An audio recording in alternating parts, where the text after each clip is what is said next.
What's going on, you guys? Welcome back to EP09.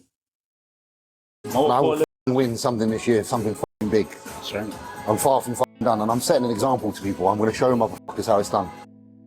Man, can you guys feel that? Can you feel that intensity from James Hollingshead right now? I know when I watch this stuff, I could feel it resonating inside of me. Honestly, I really could. This is a mindset unlike anyone else that I'm seeing coming into this Arnold Classic.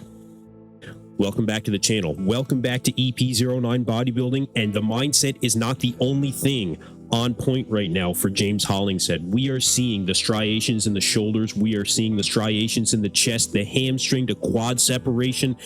Everything is dialed in for James Hollingshead right now. The work has been done. Now, all he has to do is nail that peak on show day. James is going to be heading out this Tuesday to the United States in order to prepare for the show. Him and Stefan Kinzel are putting together what looks like the best version of James Hollingshead that we have ever seen. And James with no shortage of very strong words going into this show. He's got more to say here. And honestly, I have never heard James Hollingshead speak like this before. This guy is fired up to bring his best. And I think I've got some ideas as to why he's really feeling like this at this point in his career. But check out what James had to say, and then we'll talk about it. That's right.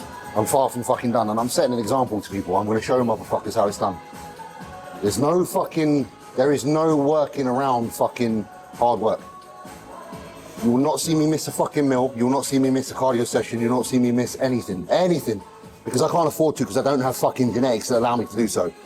So if you're not achieving, if you're not where you want to be, and you're around, and I mean like missing meals or too pussy, listen, you can do better. You could watch me all day for a year, and you would not be able to do more on point than me. That's one thing I can say, and the rest is genetics. If I can't beat somebody, even being this on point, that's not because of something I haven't done. You will not find someone who will not fall off. I stay so far from falling off. I know that. That's why I can always be proud. Now watch. Let me get that 4 reps. Now, I think what we're seeing here is a culmination of everything leading up to this point in the career of James Hollingshead in the sport of bodybuilding. James wanted to get back to that blood and guts style training that he's always loved, that Dorian Yates style, and that's one of the things that he wanted to accomplish with this video series going into the Arnold Classic as well. And I think that's put him in a mindset where, I mean, obviously at 2 weeks out, you're going to be pissed off, you're going to be irritable, but it just feels like it's something a little bit more than that right now for James Hollingshead. I think that everything, like I said, leading up to this point in his career has been working toward James bringing his best package to the stage. The hardest work that he's ever done mentally, I think, is where James is at right now. We've seen some fantastic versions of James Hollingshead, don't get me wrong. Think about where James is at right now in his life as well. He is going to be a new father soon. He had to split ways with a longtime friend and business partner halfway through his prep when it came to the gym.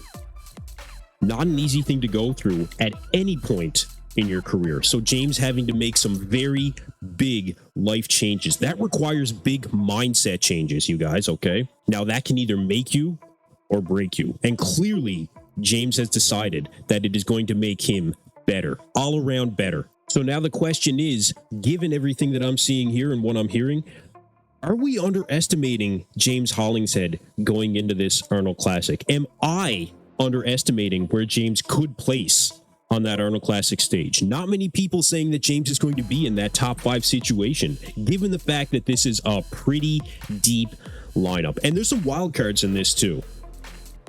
It's really making me question where I might have James Hollingshead in my predictions. And of course, talk is one thing, mindset is another. Everybody's coming in here wanting to win. But realistically, is James going to be able to defeat Samson? I don't think so. Andrew Jacked? Probably not. But consider 3rd, 4th, and 5th. Derek Lunsford? I don't know. Unlikely. Even in my current predictions, Carlos Thomas Jr. Well, if Carlos shows up on point the way I think that he will, I think it could be a battle at this point between James Carlos Akeem Williams in there, as well as Brandon Curry. We'll get to Brandon a little bit later in this video. All individuals that are going to be fighting for that 3rd, 4th, 5th, 6th spot. Very competitive spots going into this Arnold Classic. Can't forget Sean Clarita either at this point. But this is what it is. This is what we are seeing from James right now. Could James actually get into a situation where he is fighting for a 3rd, 4th, 5th spot in this show? I don't know. This really got me questioning my predictions at this point. But we're going to be doing another podcast with Lee Priest, Marks Max Muscle, Desktop Bodybuilding. Xavier Wills will be joining us as well. Stay tuned for that a little bit later. Clearly, at this point, though, I've got some thinking to do. So you guys let me know what you think about this version of James Hollingshead. Let me know where you think James could land in this Arnold Classic lineup. And keep in mind, James actually does think that he's better at this point than what he was showing here at this 2-week out mark. And keep in mind, I did hear from James directly, and he thinks that he is even better than what he has shown here at the 2-week out mark. So you guys let me know what you think about that in the comments below.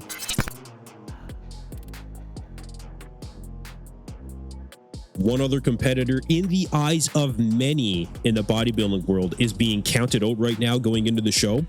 Brandon Curry dropping an update at 1 week out, and he is looking razor sharp at this point. We are seeing striations like we're not seeing from other competitors. Brandon is looking fantastic going into this show, and I think Brandon feels like he has something to prove. You know, he's had a few years where he may not have been at his best. The playing field, of course, since he won that 2019 Olympia, getting more and more stacked every single year. Brandon not being a young man anymore either, you know.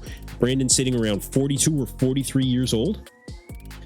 Well, you would never guess it looking at this physique right here. He is looking like he is definitely coming in to bring what could be his best, at least through the upper body, from what we can see right now. This being Brandon's first prep at home in many years in the United States, working with Justin Harris as well. Says that he's a big fan of the carb cycling that Justin does. And, you know, it does look like Brandon probably has a few more extra carbs than what others may have. Of course, what works for some may not work for others. For Brandon Curry right now, what they are doing is definitely working.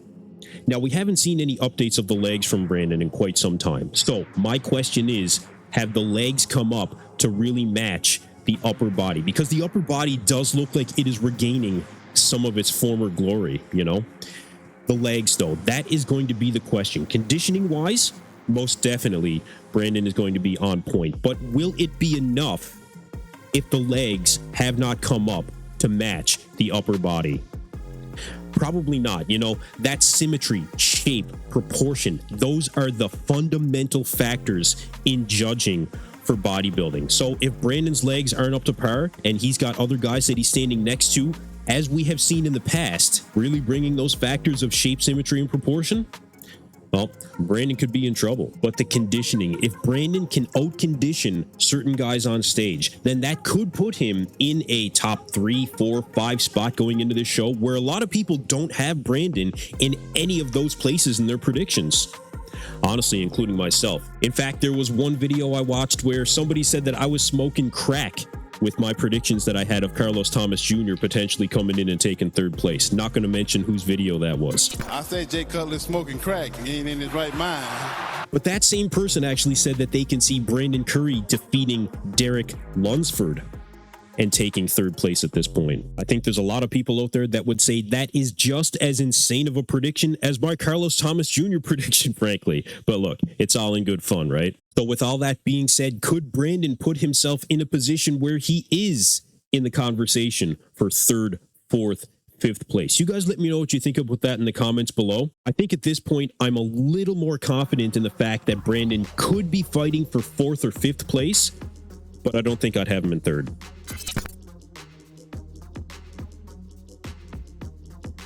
Rounding out this video with an update from Michal Krizo, who is looking absolutely massive, and I mean massive, in these latest updates. Probably the biggest that we've ever seen him before, honestly. Just look at this shot right here, hitting the front double. You guys, this is the biggest mass monster, I think, in the sport of bodybuilding currently. I think if they were giving out best body part awards at shows these days, that Krizo would probably win best arms at almost every show. Now, Akeem Williams, with that being said, does have fantastic arms right now. I will recognize that. Shout out to Akeem. But this looks like Krizo revamped. After having that shoulder surgery, this guy looks like he is coming in ready to get back on stage. And we actually have an update on when that's going to be. Čo sa týka trénera, neviem, či to už môžem povedať oficiálne. A možno asi hej, lebo však už aj trénujem podľa neho, aj všetko. Nie trénujem, ale robím i strávu a tie iné veci. A jeho meno je Farah George.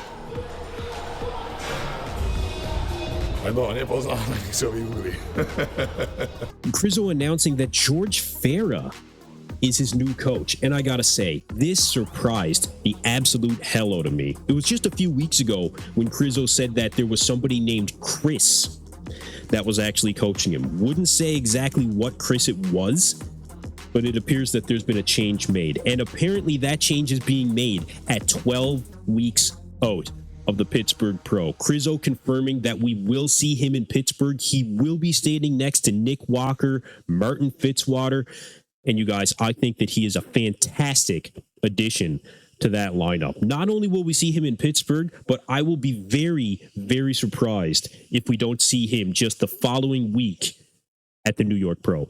And standing next to both Nick and Martin, I think is going to be a great comparison for Krizo. You know, these are the mass monsters currently of the sport. So this is going to compare very, very well for Krizo, given the fact that this is where this guy lives. This guy is, I think, the #1 mass monster right now in all of bodybuilding. He looks absolutely massive. And considering it was only a couple of months ago when he had that shoulder surgery, unbelievable how fast this guy bounced back. Now, there are some things we are going to have to see from Krizo in order for him to come in and even have a shot at defeating guys like Nick Walker, Martin Fitzwater. Conditioning has to be on point. And this being the first round with George Farah, who knows what's going to happen. He also needs to make sure that he keeps that midsection in check. It does look like Krizo's midsection is getting just a little bit wider than what we've seen previously, probably with what could be increased size. That's going to be a factor because going up against Martin Fitzwater and the control that Nick Walker has of his midsection on stage when he is on, that's what ties everything together. So that's something that Krizo is also going to have to be very, very conscious of. And both Martin and Nick known for having some of the best backs in bodybuilding. I'm not sure if Derek Lunsford is going to go on to Pittsburgh as well. I believe he is. That is a whole other factor altogether. So making the Pittsburgh Pro very, very exciting with the addition of Michal Krizo. This will be the return to the stage after that surgery. And in fact, Krizo said that the shoulder that he had surgery on, he has more range of motion with that shoulder at this point than he does the shoulder that he did not get surgery on. So you guys let me know what you think about this version of Michal Krizo. How will Michal Krizo compare to Nick Walker and Martin Fitzwater at this point? Will we see the best version of Michal Krizo on stage, given the fact that now he is working with the guru, George Farah? You guys let me know what you think. Check out the description below for BayouMuscle.com. Use code EP10 at checkout. But I'm going to wrap up the video right here. Thank you guys for tuning in to EP09. Be sure to like and subscribe.